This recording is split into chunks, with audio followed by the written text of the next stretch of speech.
Hello दोस्तों, स्वागत है आपका हमारे यूट्यूब चैनल में। तो देखिए, पहले तो सबको आज नए वर्ष की शुभकामनाएं और आप लोगों का जो है जीवन मंगलमय हो, आप लोग बुलंदियों की ओर आगे बढ़ें और जिस मार्ग में चल रहे हैं उसकी ओर अग्रसर हों और सब लोग जो है नौकरी पाएँ, जो है हमारी यही शुभकामनाएं हैं। तो देखिए, आज प्राचीन इतिहास में ये टेस्ट पेपर है जिसमें 6वीं शताब्दी ईसा पूर्व में 16 महाजनपदों का उदय प्लस मगध राज का उत्कर्ष और विदेशी जो आक्रमणकारी भारत में आए उनके बारे में जो है ये क्वेश्चन है। तो उनकी चर्चा कर लेते हैं और उसको हम जो है डिटेल में उसकी व्याख्या भी करते हैं। ठीक है, तो देखिए, पहला क्वेश्चन है 16 महाजनपदों में से दक्षिण भारत के गोदावरी नदी के किनारे स्थित जनपद था। आंसर है चेदी, मत्स्य, अश्मक और कंबोज। तो देखिए, 16 महाजनपदों में से एक जनपद था जो दक्षिण भारत में था और वो था आंध्र प्रदेश में गोदावरी नदी के तट पर अश्मक। कौन सा जनपद था? अश्मक था। और अश्मक की राजधानी भी बहुत सी बार पूछी गई है। अश्मक की राजधानी थी पोटन या पोटली थी। क्या थी? पोटन या पोटली ये राजधानी थी। ठीक है, तो ये 16 महाजनपद में यही एक जनपद था जो दक्षिण भारत में था। ठीक है, बाकी सब उत्तर भारत में थे। और गंगा घाटी में आ जाए तो 10 जनपद गंगा घाटी में स्थित थे। और इन 16 महाजनपदों की जानकारी यदि आ जाए किस ग्रंथ से मिलती है तो बौद्ध ग्रंथ है। और वो बौद्ध ग्रंथ कौन सा है? अगुत्तर निकाय है। ठीक है, अगुत्तर निकाय से मिलती है। और आ जाए किस जैन ग्रंथ से मिलती है तो जैन ग्रंथ हो जाएगा भगवती सूत्र। तो जैन ग्रंथ भगवती सूत्र से इन 16 महाजनपदों की जानकारी प्राप्त होती है। तो ये दोनों ग्रंथ भी याद रखने हैं। कौन कौन? अगुत्तर निकाय और जैन ग्रंथ भगवती सूत्र। इन दोनों दोनों जो है ग्रंथों से किन जनपदों की? 16 महाजनपदों की जानकारी प्राप्त होती है। ठीक है, क्लियर? चलिए, तो अश्मक हो जाएगा भैया। अगला कह रहा है सूची 1 को सूची 2 से सुमेलित करिए और दिए गए पूर्व में सही उत्तर का चयन करिए।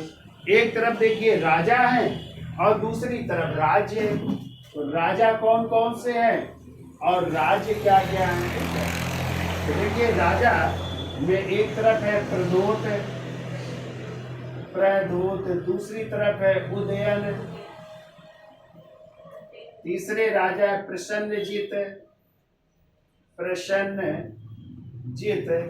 और चौथे राजा दिए अजातशत्रु। ठीक है, अजातशत्रु। अब इनके राज्य देखिए क्या क्या दिए। इधर दिया है मगध, इसमें दिया है वत्स, फिर दिया है अवंती और इसमें दिया है कोशल। अब आप लोग कैसे मिलाएंगे? तो देखिए, प्रदोत जो राजा थे वो थे अवंत के राजा। कहाँ के थे? अवंत के राजा थे। इन्हीं का नाम था चंड प्रदोत। क्या नाम था? चंड प्रदोत। ठीक है, उदयन जो है ये वत्स के राजा थे। कहाँ के? तो ये तो सही मिल रहा है। तो वत्स के राजा उदयन थे। ठीक है, प्रसन्नजीत जो है कौशल के राजा थे। कहाँ के थे? कौशल के राजा प्रसन्नजीत थे। और मगध के राजा थे अजातशत्रु जो बिंबिसार के बेटे थे। तो अब इस तरह मिला लो तो कौन सा मिल जाएगा? ए का थर्ड हो गया, बी का सेकंड हो गया, सी का फोर्थ हो गया और डी का फर्स्ट। यानी 3, 2, 4, 1 ये आंसर होगा आपका। तो कौन सा हो जाएगा? C answer. ठीक है, ए का 3, बी का 2, सी का 4, डी का प्रथम। ठीक है, तो याद हो जाएंगे। इस तरह मिलाना था। यही चंड प्रदोत थे जो एक बार पांडु रोग से ग्रसित हो गए थे, पीलिया हो गया था इनको। तो क्वेश्चन आता है कि किस राज वैद्य ने इनको ठीक किया था? तो जीवक ने। किसने? और जीवक किसके दरबार के राज वैद्य थे? बिंबिसार ने अपने राज वैद्य को भेजा था। ठीक है, जीवक को इनका इलाज किया था। क्लियर? और ये कौशल के राजा प्रसन्नजीत हैं। ठीक है, ये किसके बेटे थे? महाकौशल के बेटे थे। ठीक है, उनके बेटे थे। और अजातशत्रु किसके बेटे थे? बिंबिसार के बेटे थे। ठीक है, और ये वत्स के राजा थे उदयन। और वश की राजधानी क्या थी? कौशाम्बी। क्या थी? कौशाम्बी। आगे आइए, कह रहा अभिलेखी साक्ष्य से प्रकट होता है कि नंद राजा के आदेश से एक नहर खोदी गई थी। कहाँ पे? अंग में, बंग में, कलिंग में, मगध में। तो इसका आंसर हो जाएगा कलिंग। तो आप लोगों ने नंद वंश के राजा महापद्म नंद का नाम सुना है? तो महापद्म नंद ने कलिंग की विजय की थी और वहां पे एक नहर का निर्माण करवाया था और वही थी तनसुली नहर। ये याद रखिएगा, कौन सी नहर? तनशुली नहर का निर्माण करवाया था। और इसकी जानकारी हमें जो है खारवेल, जो कलिंग के राजा हुए हैं, तो कलिंग के जो है राजा खारवेल के हाथी गुम्फा अभिलेख से मिलती है। ठीक है, हाथी गुम्फा अभिलेख से मिलती है, जो प्राकृत भाषा में लिखा गया है। ठीक है, आगे पढ़ेंगे तो याद हो जाएगा भाई। चलिए आगे क्वेश्चन कह रहा है, निम्नलिखित में से कौन एक ईसा पूर्व 6ठी शताब्दी में प्रारंभ में भारत का सर्वाधिक शक्तिशाली नगर राज्य था? तो यहाँ पे हो जाएगा काशी। क्या हो जाएगा? हाँ, काशी सबसे ज्यादा सर्वाधिक जो है प्रारंभ में जो है शक्तिशाली राज था। ठीक है, तो यहाँ पे काशी कर लीजिएगा, मगध नहीं होगा, काशी होगा।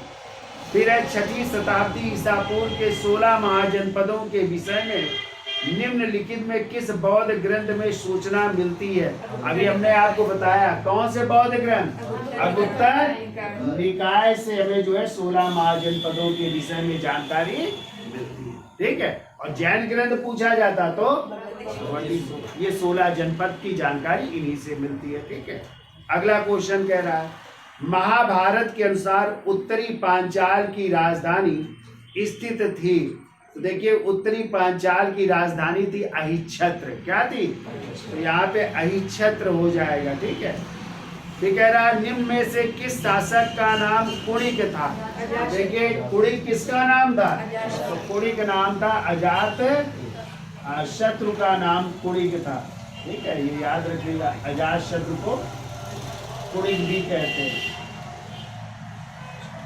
कुणिक नाम था अजात शत्रु का। ठीक है, फिर कह रहा है चंपा किस महाजनपद की राजधानी थी? तो अंग की राजधानी थी चंपा। किसकी राजधानी थी? अंग की राजधानी थी चंपा। ठीक है, और आपको पता है बिंबिसार ने अंग को जीत करके वहां का गवर्नर बनाया था अपने बेटे अजात शत्रु को। ठीक है, फिर कह रहा प्राचीन श्रावस्ती का नगर विन्यास किस आकृति का है? अर्धचंद्राकार था। कैसा था? और आपको पता है श्रावस्ती वो है जो कोसल की राजधानी थी। किसकी राजधानी थी?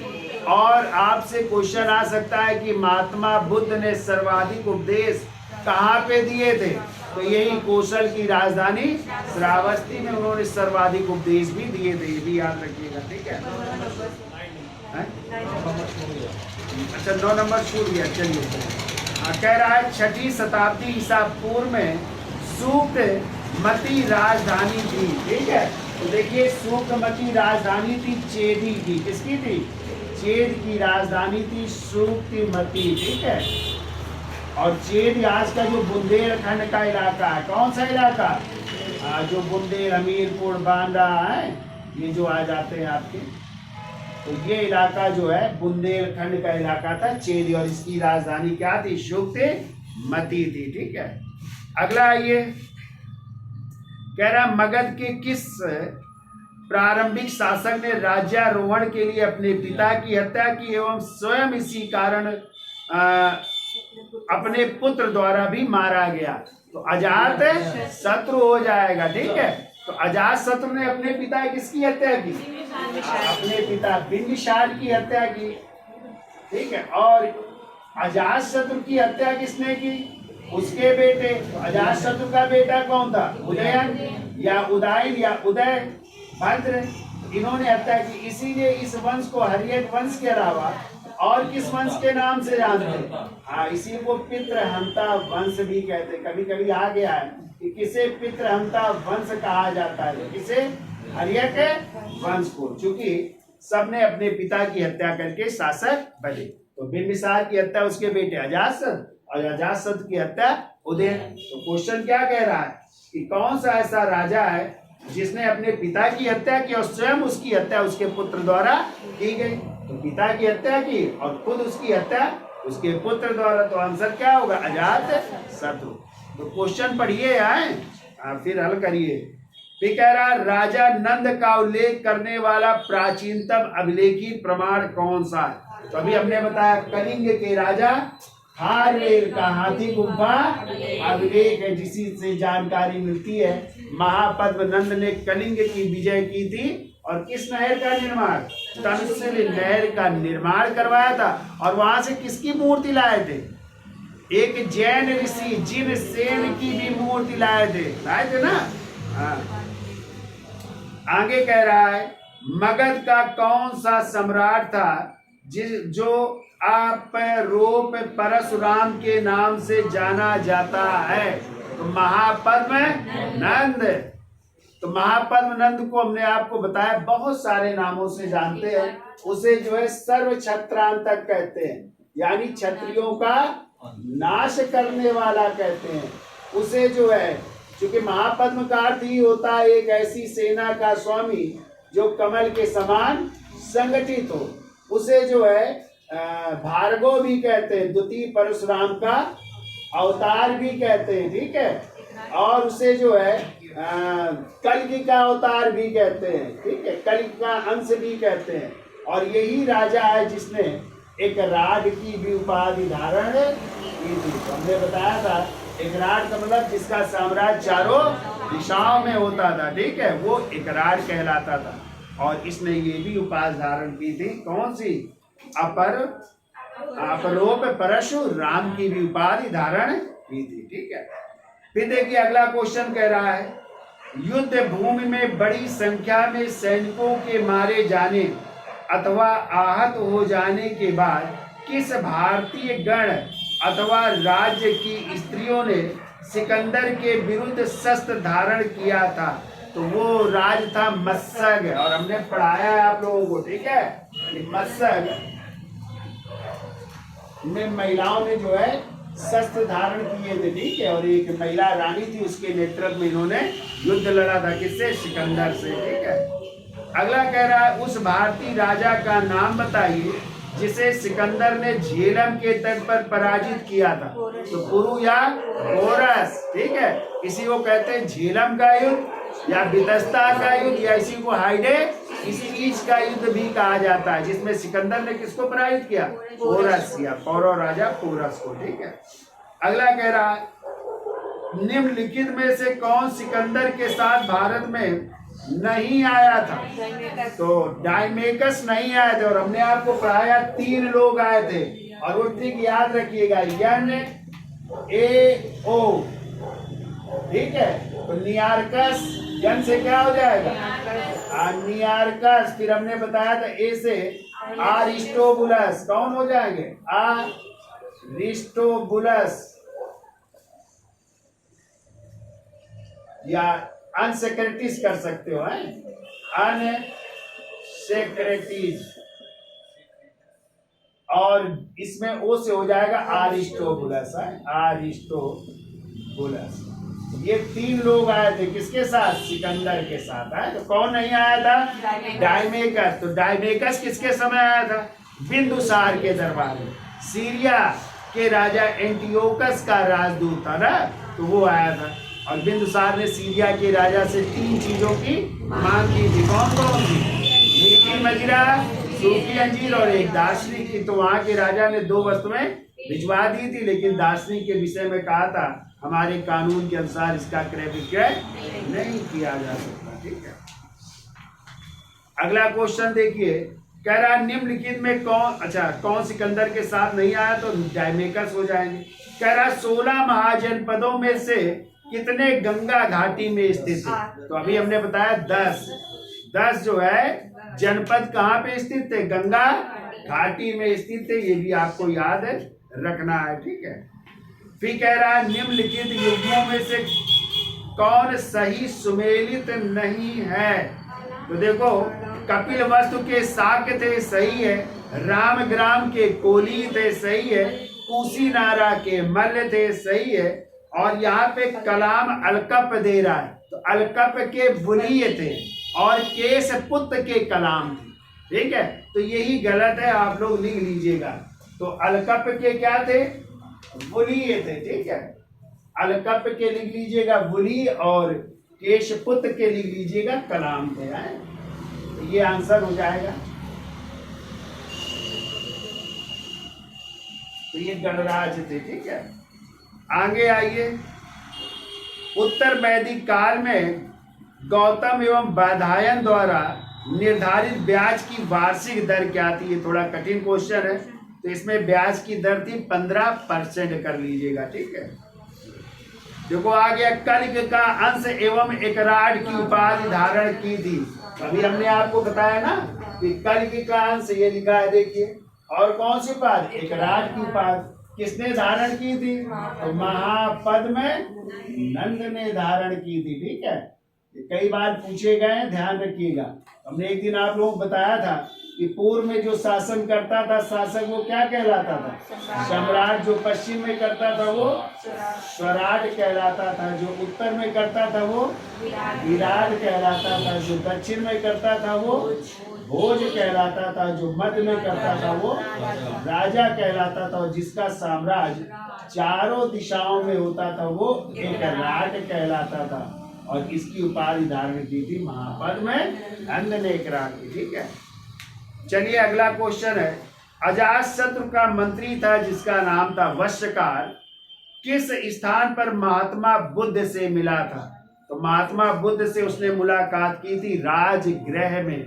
ठीक है, और तभी जो है उन्होंने कुछ नीति बताई थी कि कैसे जो है वज्र संघ के खिलाफ फूट डालोगे। तो फूट डालने का कार्य इसी ने किया था। तब तो अजातशत्रु ने 16 वर्षों बाद विजय प्राप्त की थी ना वज्र संघ से, और 2 हथियारों का प्रयोग किया था अजातशत्रु ने। कौन से 2 हथियार थे? रथमूषल और महाशिलाकंटक नामक हथियारों का भी प्रयोग किया था। ठीक है, तब उसको विजय प्राप्त हुई थी वज्र संघ में फूट डालने के बाद। अगला क्वेश्चन कह रहा है सिकंदर भारत में लगभग कितने माह रहा? तो 19 माह रहता है। कितने माह? ये बहुत बार क्वेश्चन आया, याद रखिएगा। सिकंदर भारत में कितने माह? और कब आक्रमण किया था सिकंदर ने भारत पे? 326 ईसा पूर्व में। कब? 326 ईसा पूर्व में आक्रमण किया था, ये भी याद रखिएगा। ठीक है, कहाँ का शासक था सिकंदर? यूनान के मकदूनिया, ठीक है, मैसिडोनिया के शासक फिलिप द्वितीय के पुत्र थे। बताइए अच्छा, सिकंदर के गुरु का क्या नाम था? सिकंदर के गुरु थे अरस्तु। कौन थे? अरस्तु के गुरु प्लेटो, और प्लेटो के गुरु शुक्रात है। ठीक है, ऐसे क्रम भी याद रखिएगा आप लोग। और सिकंदर की पत्नी का नाम था रेक्सोना। क्या नाम था? ये भी याद रखिएगा। ठीक है, चलिए आगे चलते हैं। कह रहा किस यूनानी इतिहासकार ने सिकंदर के आक्रमण के समय मैसक दुर्ग का विस्तृत वर्णन किया है? तो क्या हो जाएगा इसमें? इसमें देखो कर्टियस ने भी किया है, एरियन ने भी किया है, दोनों ने किया है। तो यहाँ पे कर्टियस कर लेना है। फिर कह रहा गौतम बुद्ध के एक समय कितने गणराज्य थे? तो गणराज्यों की संख्या थी 10। और हमने बताया था सबसे प्राचीन गणराज था लिच्छवी। कहाँ के? वैशाली के लिच्छवियों का। ये विश्व में सबसे प्राचीन गणराज्य माना जाता है वैशाली के लिच्छवी। ठीक है, तो ये गणराज थे, वो 16 महाजन पद हैं, और ये 10 क्या है? गणराज्य है। इनको भी हमने लिखाया है 10 गणराज्यों को आपको। ठीक है, आगे आइए। कह रहा मगध साम्राज्य का पहला शिकार कौन राज्य बना था? तो हमने बताया था बिंबिसार ने अंग या चंपा को जीत करके वहां का गवर्नर बनाया था अजातशत्रु को। तो कौन सा राज्य बना था? अंग हो जाएगा। ठीक है, श्रावस्ती अधोलिखित में किस नदी के किनारे स्थित थी? तो जो श्रावस्ती थी वो अचिरावती नदी के किनारे स्थित थी। ठीक है, तो लिख लीजिए अचिरावती नदी के किनारे स्थित थी। फिर देखिए ये कुछ विद्वान हुए हैं, कह रहे हैं किस शासन काल में हुए थे? वर्ष, उपवर्ष, वारुचि, कात्यायन एवं पाणिनि जैसे विद्वान उत्पन्न हुए हैं। किस युग में? तो वैदिक युग, नंद काल, मौर्य काल, संगम युग। तो किस काल में? नंद युग में। और हमने आपको पढ़ाया है कि जो महापद्मनंद थे उनके बहुत अच्छे मित्र थे पाणिनि जी, जिनकी किताब है अष्टाध्यायी। अच्छे मित्रवत संबंध थे किसके? महापद्म नंद से। किसके? पाणिनि से, जिन्होंने कौन सी किताब लिखी? व्याकरण का अष्टाध्यायी। ठीक है, तो लिखा है। तो ये उस समय के समकालीन थे, नंद वंश के समकालीन थे या नंद काल के थे। ठीक है, फिर देखिए आगे आ गया, कह रहा है अजातशत्रु ने किस गणराज के साथ 16 वर्षों तक युद्ध किया था? तो वज्रसंघ, और वज्रसंघ में वैशाली के लिच्छवी भी आते थे। ठीक है, तो उनके खिलाफ जो है 16 वर्षों तक युद्ध किया था। आगे आइए, कह रहा किस शासक को ग्रीक लेखकों ने अग्रमीज या जैनमीज कहा है?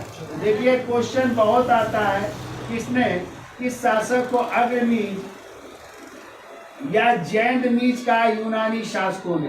आंसर हो जाएंगे नंद वंश के अंतिम शासक घना नंद को कहा जाता है। ठीक है, किसे? घना नंद को कहा यूनानी लेखकों ने अग्रमीज या चंद्रगुप्त मौर्य को तो सेंड्रोकोटस, एंड्रोकोटस और सेंड्रोकोपटस कहा है। ठीक है, ये कहा है घना नंद को।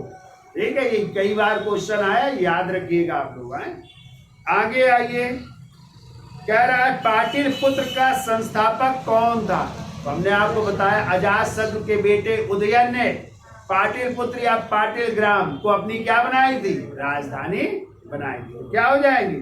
उदय भद्र हो जाएंगे, या उदयन या उदयन या उदय भद्र हो जाएंगे। ठीक है, फिर कह रहा है कौन सा जोड़ा सही है? तो वत्स की राजधानी कौशाम्बी थी। क्या थी? कौशाम्बी, यही सही हो जाएगा। ठीक है, फिर कह रहा है जो प्राचीन नगर था तक्षशिला किन दो नदियों के बीच स्थित था? तक्षशिला किन दो नदियों के बीच? तो आंसर हो जाएगा सिंधु और झेलम नदी के बीच स्थित था। ठीक है, तो आंसर लिख लीजिएगा सिंधु प्लस झेलम नदियों के बीच स्थित था। ठीक है, और तक्षशिला किसकी राजधानी थी? गांधार की। किसकी राजधानी थी? गांधार की राजधानी थी तक्षशिला। ठीक है, इसके कई नाम भी हैं। चरसद्दा, ये भी याद रखिएगा। ठीक है, अगला ये कह रहा है मगध और वज्र गणराज के बीच सीमा का निर्धारण किस नदी के द्वारा होता था? तो वज्र और मगध के बीच निर्धारण होता था गंगा नदी के किनारे, या गंगा नदी जो है सीमा का निर्धारण करती थी। ठीक है, फिर निम्न में से कौन प्राचीन नगर या प्राचीन भारतीय नगर मालिनी के नाम से भी जाना जाता था? तो ये भी आया है। तो चंपा का प्राचीन नाम मालिनी भी था। क्या नाम था? मालिनी नाम था चंपा का। ठीक है, अंग की राजधानी चंपा थी ना, तो उसका प्राचीन नाम मालिनी भी था।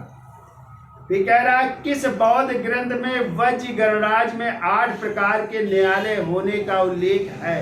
तो थोड़ा कठिन क्वेश्चन है, इसमें आंसर हो जाएगा सुमंगल विलासनी हो जाएगा। ठीक है, सुमंगल विलासनी में है। फिर कह रहा है कौन सा शासक 5 राजाओं के गुट का स्वामी कहलाता था? तो कौशल के राजा प्रसन्नजित थे। ठीक है, अगला कह रहा है घोषिताराम एक बद्रिकाराम बिहार कहाँ स्थित है? घोषिताराम एवं बद्रिकाराम बिहार कहाँ स्थित है? तो ये दोनों स्थित है कौशाम्बी में। कहाँ पे? कौशाम्बी हो जाएगा। ठीक है, फिर कह रहा है आम्रपाली पुत्री थी किसकी? तो वैशाली के एक मुखिया की पुत्री थी। किसकी? वैशाली के एक मुखिया की पुत्री थी, और ये एक गणिका थी, नाचने वाली भी थी। और इसी ने आम्र उद्यान दे दिया था खरीद कर, किसको? गौतम बुद्ध को। ठीक है, और उनकी बिछड़ी भी बनी थी, शिष्या भी बनी थी। ठीक है, अगला कह रहा है निम्न में से किसकी पहचान कुसुमपुर से की जाती है? तो पाटिल पुत्र या पाटिल ग्राम या कुसुमपुर एक ही चीज है। ठीक है, तो किसकी पहचान? पाटिल पुत्र की पहचान किससे की जाती है? कुसुमपुर से की जाती है। कह रहा है ग्रीक लेखक मेथोरा को किस महाजनपद की राजधानी से संबंध करते हैं। तो मथुरा कह रहे हैं किसकी राजधानी से रूप में, तो मथुरा को जो है मथुरा कह सकते हैं, ठीक है। और मथुरा की राजधानी क्या थी, या सूरसेन की राजधानी क्या थी, मथुरा थी, ठीक है। तो इसमें आंसर हो जाएगा सूरसेनोई। क्या हो जाएगा, सूरसेनोई। तो कभी कभी आ जाता है मथुरा का प्राचीन नाम सूरसेन ही था। क्या था, सूरसेन, और इसकी राजधानी मथुरा या मेथोरा थी, ठीक है। ये उल्लेख किया। आगे आइए, कह रहा है निम्नलिखित में से किसे श्रेणी के नाम से भी जाना जाता है। तो किसे, बिंबिसार को क्या नाम से जानते हैं, श्रेणी के नाम से भी जाना जाता है, ध्यान रखिएगा। और जबकि इनके बेटे अजातशत्रु को भी हमने बताया था किस नाम से, तो अजातशत्रु को कुड़िक के नाम से जानते हैं, ठीक है। और बिंबिसार को श्रेणी के नाम से जानते हैं। ये भी कई बार क्वेश्चन आए और हमने लिखाया है आपको सब है। ठीक कह रहा है निम्नलिखित में किसे सर्वप्रथम बिंबिसार ने राजगृह की गणिका का पद दिया था। तो सालवती को, यहाँ पे कह रहा है बिंबिसार ने किसे दिया था, तो सालवती को। और सालवती जो है जीवक की माँ थी, याद रखिएगा। जो नहीं थे वैद्य, जीवक, उन्हीं की माँ का नाम था सालवती, याद रखिएगा, ठीक है। तो ये भी याद रखिएगा। आगे कह रहा है भारत में सिकंदर के आक्रमण के समय निम्नलिखित में किस प्रदेश के महाजनों की एक समिति के साथ 2 राजा शासन करते थे। ये हो जाएगा पत्तल। ये थोड़ा कठिन है, यहाँ पे कर लीजिएगा पत्तल, ठीक है। अब देखो ये नदियां दी गई हैं, इन नदियों को यूनानियों ने क्या नाम दिया है, ठीक है, या ग्रीक नाम क्या थे इन नदियों को, और भारतीय नाम क्या है इन नदियों के, इनकी भी हम चर्चा कर लेते हैं। तो देखिए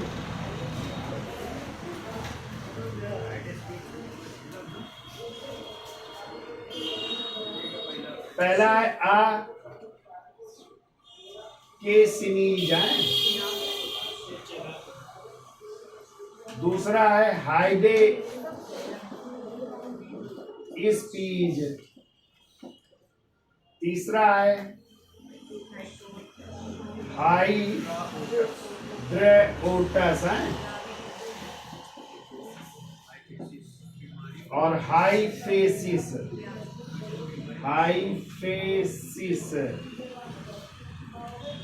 ठीक है। अब देखो मिलान करना है, ठीक है। एक तरफ कह रहा है चेनाब, फिर कह रहा है झेलम,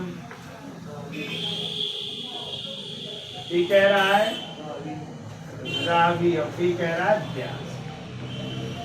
तो आप लोग मिला सकते हैं। एक युद्ध आपने पढ़ा है हाइडे स्पीच का युद्ध पढ़ा है, और हाइडे स्पीच के युद्ध को ही कहते हैं झेलम का युद्ध या वितस्ता का युद्ध। तो इसका नाम वितस्ता भी कह सकते हैं, ठीक है, झेलम का। तो ये दोनों तो क्या है, सही है, ठीक है। तो ये तो सही हो गया। ऐसे अकेसिनीज, इसका नाम चिनाब नदी ही है। क्या नाम है, और चिनाब का दूसरा नाम है अस्कनी। क्या नाम है, अस्कनी भी याद रखिएगा, ठीक है। तो ये भी सही है भाई। ऐसे हाइड्रेओटस, ये रावी नदी है, और रावी का ही प्राचीन नाम था परुषणी भी नाम था। क्या नाम था, परुषणी। और हाइफेसिस ये ब्यास ही है, और ब्यास का भी प्राचीन नाम था विपाशा, ठीक है। तो सभी मिल रहे हैं, और इस तरह ये नाम है नदियों के, आधुनिक और प्राचीन नाम नोट कर लेना। और ये यूनानी नाम है, ग्रीक नाम है, ठीक है। एक मिला लेते तो सब मिल जाता, ये वाला पता था तो, ठीक है। हाँ, तो सही कर लिया। तो ये आपके देखिए क्वेश्चन थे, तो इसमें 2 क्वेश्चन केवल कठिन है, बाकी आपको सब पढ़ाए गए हैं, ठीक है। हाँ, तो कितने सही हुए हैं 44 में, 42 सही हैं। चलिए, बहुत अच्छी बात है। तो मेहनत करिए भाई, और मेहनत करिए हैं। हाँ, तो कुछ क्वेश्चन भी हम पूछ लेते हैं भाई। हाँ, क्वेश्चन कुछ पूछते हैं आप लोगों से। तो देखते हैं क्या क्या याद है आपको भाई। तो इसी 16 महाजनपद और इन्हीं से पूछते हैं क्वेश्चन। बताइए, अच्छा, नाग वंश का संस्थापक कौन था? शिशुनाग। तो शिशुनाग ने जो है हर्यक वंश के अंतिम शासक किसकी हत्या की थी? नाग दशक की हत्या करके जो है किस वंश की स्थापना की? नाग वंश की स्थापना की। बताइए, जो है प्रथम बौद्ध संगीत किसके समय हुई थी? जल्दी से बताइए। अजातशत्रु के समय। कब हुई थी? 483 ईसा पूर्व में। कहाँ पे हुई थी? राजगृह की सप्तपर्णी गुफा में। किसकी अध्यक्षता में? महाकश्यप की अध्यक्षता में। ऐसे आ जाए द्वितीय बौद्ध संगीत, तो कालाशोक के शासनकाल में। किसके शासनकाल में? कालाशोक के शासनकाल में 383 ईसा पूर्व में। कहाँ पे? वैशाली में। और किसकी अध्यक्षता में? शातक या महाकंचायन की अध्यक्षता में। बताइए, तीसरी बौद्ध संगीत किसके समय हुई? अशोक के समय। कब हुई? 251 ईसा पूर्व में। कहाँ पे हुई? पाटलिपुत्र के अशोकाराम बिहार में। किसकी अध्यक्षता में? मुगल पुत्र तिस्स की अध्यक्षता में हुई। ठीक है। और आ जाए चौथी बौद्ध संगीत, तो प्रथम शताब्दी, कनिष्क के समय, प्रथम शताब्दी ईस्वी में। कहाँ पे हुई? कश्मीर के कुंडल वन में। किसकी अध्यक्षता में? वसुमित्र अध्यक्ष थे और उपाध्यक्ष कौन थे? अश्वघोष। इसी समय बौद्ध धर्म 2 भागों में विभाजित हुआ था, हीनयान, महायान। और महायान पुनः 2 भागों में, शून्यवाद और विज्ञानवाद। तो शून्यवाद के जनक नागार्जुन। शून्यवाद को माध्यमिक भी कहते हैं। ठीक है। और उनके जनक है नागार्जुन। नागार्जुन को भारत का आइंस्टीन कहा जाता है। दूसरा है विज्ञानवाद, और विज्ञानवाद को योगाचार कहते हैं, उसके मैत्रेय। याद हो जाएगा। बताइए, अच्छा, किसने जो है पाटलिपुत्र के स्थान पर वैशाली को अपनी राजधानी बनाया था? शिशुनाग ने किसको राजधानी बनाया था? वैशाली को राजधानी बनाया था। और फिर वैशाली से हटा करके पाटलिपुत्र पुनः बना लिया उनके बेटे कालाशोक ने। ठीक है, बना लिया था ना कालाशोक ने। तो वो याद रखिएगा आप लोग, उसको भी याद रखना। अच्छा, बताइए, जो है नंद वंश का अंतिम शासक कौन था? घनानंद की हत्या किसने की? चंद्रगुप्त मौर्य ने अपने गुरु चाणक्य की सहायता से। तभी तो कौन सा वंश स्थापित हुआ? मौर्य वंश स्थापित हो रहा है। ठीक है। बताइए, अच्छा, चंद्रगुप्त मौर्य ने किस यूनानी शासक को हराया था? चंद्रगुप्त मौर्य। अरे सेलुकस से युद्ध हुआ था, लेकिन दोनों के बीच संधि हो जाती है, और संधि के परिणाम स्वरूप ही बताइए चंद्रगुप्त मौर्य ने सेलुकस को क्या दिए? 500 हाथी दिए थे। बदले में सेलुकस ने 4 प्रांत दिए थे, काबुल, कंधार, हेरात और बलूचिस्तान। इन्हीं के नाम थे एरिया, अराकोसिया, जेड्रोसिया और पेरिपनिस।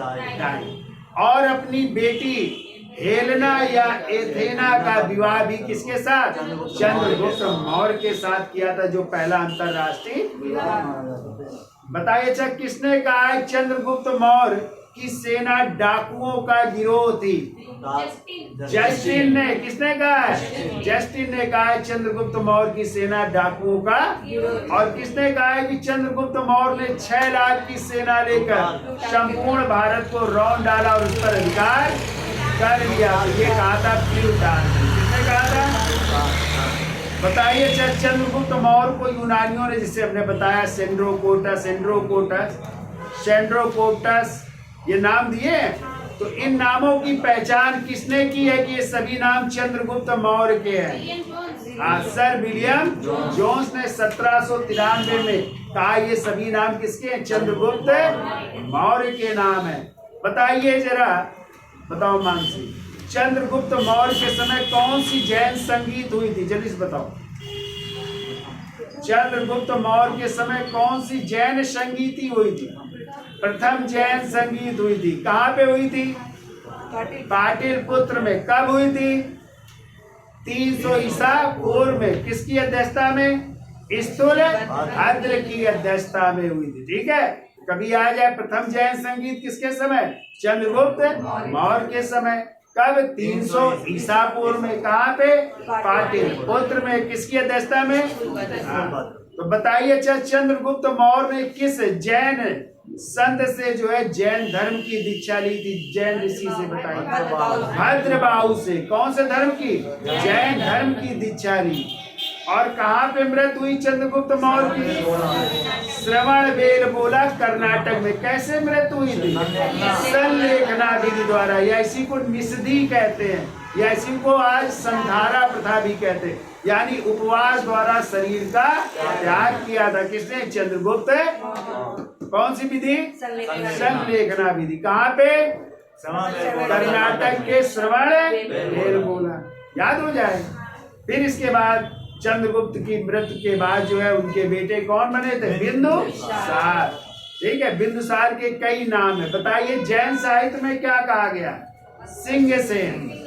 वायु पुराण में भद्रसा, जबकि यूनानी लेखकों ने उसे अमित्रोचेटस, जिसका संस्कृत रूपांतरण है अमित्रघात, और उसका नाम बिंदुसार भी था, चूंकि उसके मस्तिष्क पर क्या था? बिंदु। और ध्यान रखिएगा, सिजेरियन पद्धति से पैदा होने वाला प्राचीन इतिहास में पहला शासक है। ठीक है, बिंदुसार, जो ऑपरेशन द्वारा पैदा हुआ। जबकि मध्यकालीन इतिहास में पूछा जाए, बहलोल लोदी। कौन? बहलोल लोदी का भी जन्म ऐसे ही हुआ था, सिजेरियन पद्धति से ऑपरेशन द्वारा हुए थे। ठीक है, तो बताइए, अच्छा बिंदुसार के दरबार में सीरिया का राजदूत आया था, क्या नाम था? डायमेकस। और एक मिस्र का राजदूत आया था, डायनोसियस। मिस्र के राजा टालबी फिलाडेल्फस का वो राजदूत था, आया था ना डायनोसियस। तो बताइए, अच्छा बिंदुसार किस धर्म का अनुयायी था? तो आजीवक संप्रदाय का अनुयायी था। और आजीवक संप्रदाय की स्थापना किसने की थी? मक्कलिपुत्र घोषाल ने। किसने की थी? मक्कलिपुत्र घोषाल ने की थी आजीवक संप्रदाय की स्थापना। तो बताइए, बिंदुसार के समय जो है अशोक कहाँ का गवर्नर था? अवंती या उज्जैन का गवर्नर था, या उज्जैनी का गवर्नर था। ठीक है, अवंती की राजधानी क्या थी? हाँ, तो उज्जैनी का गवर्नर था। और बिंदुसार के समय किस प्रांत में 2 बार विद्रोह हुए थे? तक्षशिला प्रांत में पहली बार अपने बड़े बेटे सुमन या सुसीम को भेजा था, फिर अशोक को भेजा गया था। ठीक है, तो याद हो जाएंगे। तो बताइए, चंद्रगुप्त मौर्य के प्रधानमंत्री कौन थे? चाणक्य। और बिंदुसार के प्रधानमंत्री? पहले चाणक्य, फिर हल्लाटर। कौन हो गए? आ जाए। अशोक के प्रधानमंत्री कौन थे? राधा गुप्त थे। कौन थे? हाँ, तो बताइए, अशोक ने अपना राज्याभिषेक कब करवाया था? 269 ईसा पूर्व में अपना राज्याभिषेक करवाया था। और कलिंग की विजय कब की? 8वें। राज्याभिषेक के 8 वर्ष बाद, यानी 9वें वर्ष, और वो डेट है 261 ईसा। इसकी जानकारी अशोक के किस शिलालेख से मिलती है? कलिंग युद्ध की 13वें शिलालेख से। किस शिलालेख से? बताइए, अशोक का नाम अशोक कहाँ कहाँ मिलता है? मास्की, गुर्जरा, निट्टूर, उद्बोलन और रुद्रदामन के जूनागढ़ अभिलेख से अशोक का नाम क्या मिलता है? अशोक मिलता है। बताइए, अशोक की मूर्ति और अशोक का नाम भी मिला है, कहाँ से मिला है? कनगनहल्ली, कर्नाटक के कनगनहल्ली नामक स्थान से अशोक की क्या मिली है? मूर्ति और नाम भी। ये क्वेश्चन इस समय खूब पूछा जा रहा है कि अशोक की मूर्ति कहाँ से मिली है? कहाँ से मिली है? कर्नाटक के कनगनहल्ली। अशोक ने अपने को बुद्ध शाक्य कहा है, किस शिलालेख में? मास्की शिलालेख में अपने को क्या कहता है? बुद्ध शाक्य। जबकि गौतम बुद्ध को शाक्य मुनि कहा जाता है। इसने क्या कहा अपने को? हाँ, बताइए, अशोक ने बौद्ध धर्म के प्रति या बौद्ध धर्म के त्रिरत्न के प्रति आस्था प्रकट की अपने किस शिलालेख में? भाब्रू या बैराट, जो राजस्थान से मिला है, उसी में वो बौद्ध धर्म के त्रिरत्न कौन कौन से? बुद्ध, धम्म और संघ के प्रति आस्था प्रकट की है। बताइए अशोक ने कश्मीर को जीता था, कौन सा नगर बसाया? श्रीनगर बसाया था। कौन सा नगर? और कश्मीर का जो है राज्यपाल बनाया था अपने बेटे जाला। ठीक है। बताइए अशोक के पुत्र तीवर का उल्लेख कहाँ से मिलता है? रुम्मनदेही। लघु स्तंभ लेख, इसी को रानी का लेख कहते। तो अशोक की पत्नी कारवाकी का उल्लेख भी है और उसी से उनके बेटे तीवर का भी उल्लेख, जो कारवाकी के पुत्र थे, ठीक है, उसका भी उल्लेख मिलता है। किसे? रुम्मनदेही लघु स्तंभ लेख से प्राप्त होता है। ये भी आपको सब याद रखने हैं, ठीक है। अब बहुत सीखे। बताओ अशोक राज्याभिषेक के 10वें वर्ष कहाँ गया था?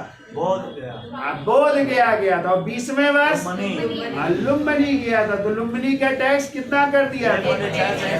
1/6 से घटाकर 1/8। और एक वहां से कर समाप्त किया था, धार्मिक कर, बलि को भी जो है समाप्त कर दिया। तो बताइए ये टैक्स कम करने की जानकारी अशोक के किस शिलालेख से मिलती है?